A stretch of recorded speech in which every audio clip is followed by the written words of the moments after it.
The US Navy spends close to $10 billion every single year fighting something that costs nothing and is found everywhere on Earth. It has no engine, no weapon, no crew. It does not fire missiles, it does not launch attacks, but it quietly eats through steel, destroys aircraft, ground fleets, and has forced the most powerful warships ever built into a dry dock. Sometimes for years. It is Saltwater. And for a US aircraft carrier, a machine that costs over $12 billion to build, Saltwater is not just an inconvenience. It is a relentless, invisible enemy, working around the clock. Every single day the ship is at sea. And here is what makes it truly alarming. Most people never even know the battle is happening.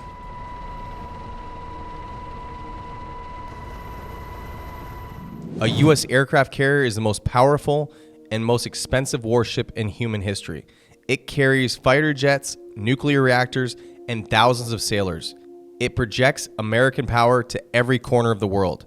But beneath the surface, and on every single inch of that ship's hull, flight deck, aircraft, and systems, a slow, silent war is being fought against the very ocean those carriers sail on. Today we are going to break down exactly how Saltwater attacks a carrier, what it costs, and what the Navy is doing to fight back. This story involves billions of dollars, grounded fighter jets, and a problem that has been plaguing the US Navy for over 200 years. If you're a proud supporter of the men and women who keeps this nation's Navy strong, type proud in the comments below. Let us know you are here. Why Saltwater is so destructive. Before we get into carriers themselves, let's talk about why saltwater is so uniquely dangerous to steal. Because most people think it is just regular water with a little salt in it. It is not. Saltwater is one of the most chemically aggressive substances that the metal can come into contact with. Here is why. Saltwater conducts electricity. When it touches steel, it creates what is called a galvanic reaction. Two different metals in contact with a salty liquid form a natural battery. One side of that battery acts as a node, and it starts to dissolve. That is corrosion. That is rust. And it happens faster than most people realize. But it gets worse. The ocean is not just salty. It is full of dissolved oxygen, biological organisms, temperature changes, and constant pressure and movement. Every one of those factors makes the corrosion worse. Warmer water speeds it up. Higher oxygen content accelerates it. Water moving at speed scrubs away protective coatings and opens fresh metal to attack. A U.S. aircraft carrier operates in that environment every single day of its deployment, which can last anywhere from 6 to 9 months at a stretch. No other military machine on Earth is exposed to that kind of sustained, all-around chemical assault. And the size of the problem is not small. The hull, fighting an ocean from the outside. An aircraft carrier's hull is massive. We are talking about a ship that is over 1,000 feet long, displaces around 100,000 tons of water, and has a steel hull that goes roughly 36 feet below the surface. That entire underwater surface is in direct constant contact with seawater. The moment any part of that steel is exposed, a scratch, a crack, a patch where the coating has worn thin, the ocean gets in, and once it gets in, it does not stop. The Navy fights this in a few ways. First, protective coatings. The hull is coated with specially formulated anti-corrosion and anti-fouling paint. These paints are designed to do two jobs.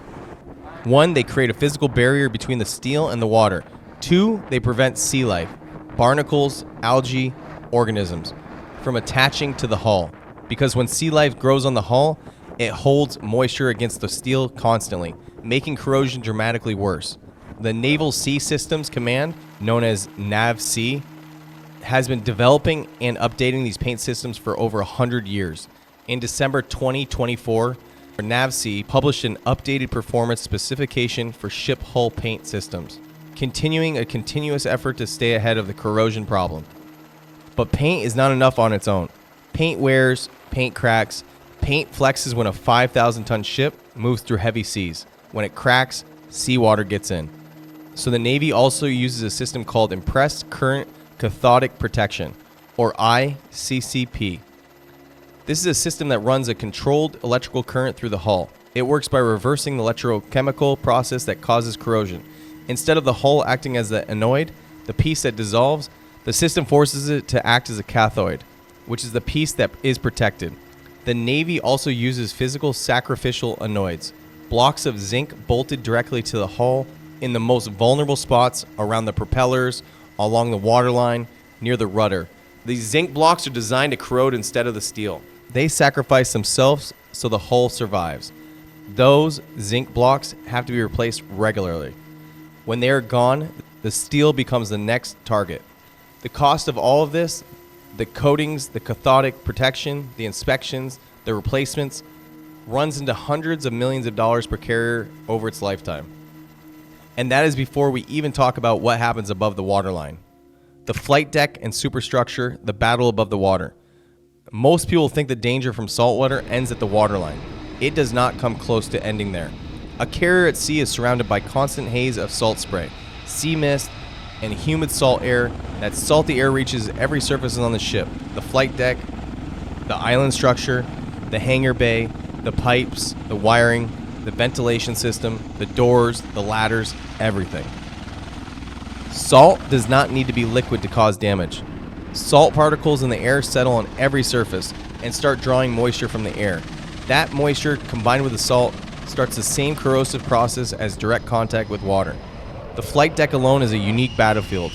It is coated with special non-skid surface, a rough textured coating that allows jet aircraft to land safely. But that non-skid surface takes an incredible beating.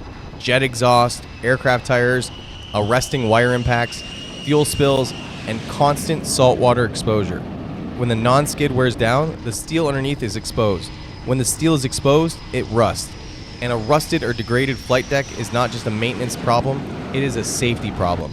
Aircraft operating off a compromised deck risk accidents. After an extended deployment, the flight deck must be completely stripped and recoated. That is not a quick job. It takes time, specialized crews, and expensive materials.